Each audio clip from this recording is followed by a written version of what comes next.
is a more radical attempt to undermine our democracy.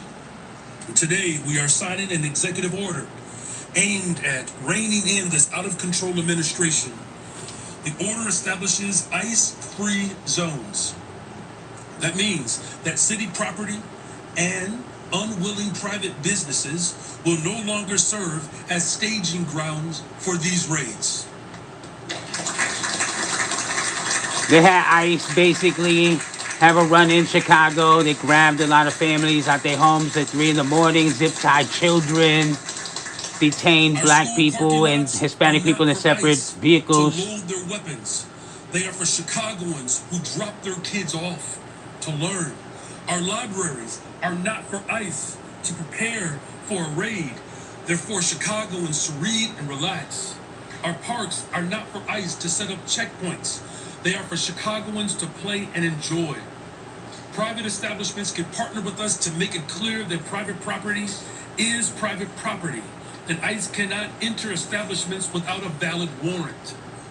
Private entities may voluntarily choose to display signage to designate their property as part of a citywide network of community spaces that stand together in affirming the safety, dignity, and belonging of all of our residents.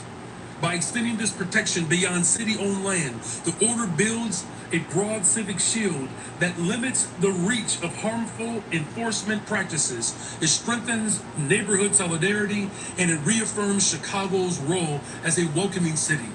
The fact is, we cannot allow them to rampage throughout our city with no checks or balances. Nobody is above the law.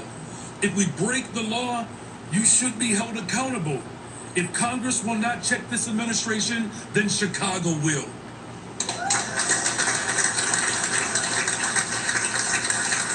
So they're going to make a stand against ICE and their attacks on people, shooting them with pepper spray, setting up snipers on the buildings. This was a wild story. They are seeing on the news and social media. There are many who are scared and shocked by what they are seeing. The truth is that we are at a tipping point. This administration is trying to divide us and pit people groups against one another. They want to divide and conquer. And as I said, in the South Shore, this has been said very clearly. Black people in one van and immigrants in another. In the face of this unprecedented threat, this moment calls for unity.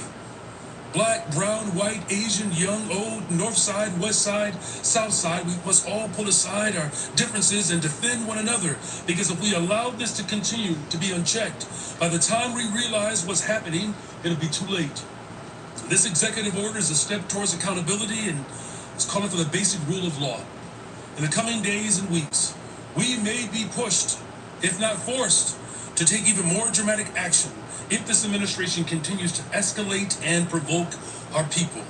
In closing, last night I spoke with the governor, and he informed me that the Trump administration is deploying Texas National Guard to our city. We will speak to our response later today. We'll do that with the governor as well as the attorney general. For now, let me just say that we are unequivocally going to continue to reject the military occupation of our city. The Trump administration must end the war on Chicago. The Trump administration must end this war against Americans. Trump administration must end its attempt to dismantle our democracy. Right as we are making historic progress in reducing violence, the Trump administration is seeking to destabilize our city and provoke chaos. We said that they would use ICE as a pretext to send in the National Guard. And now they are doing just that. I've also said for the last couple of years that the extreme right in this country refused to accept the results of the Civil War. They have repeatedly called for a rematch. But in the coming weeks, we will use this opportunity to build greater resistance. Chicago. See, they keep talking about that Civil War. Militarizing our troops in our city as justification to further escalate a war in Chicago will not be tolerated. The past teaches us that just because we are on the right side of history, that doesn't mean that we will succeed. It's going to take courage and determination, bravery, unity, But one thing that I know for sure in this great nation, this moment that we are in, Chicago was built for this moment. Immigrants from around the world, descendants of slaves, have come to this city to make it the global capital of the world.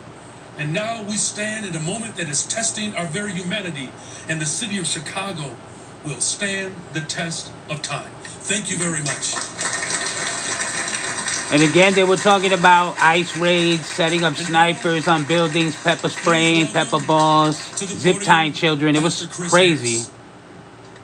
Crazy story. Here to community leaders down there in Chicago, including Mayor Brandon Johnson, talking about immigration enforcement down there in the city, and also the fact that an executive order was signed to establish ICE What's going on, everybody? zones.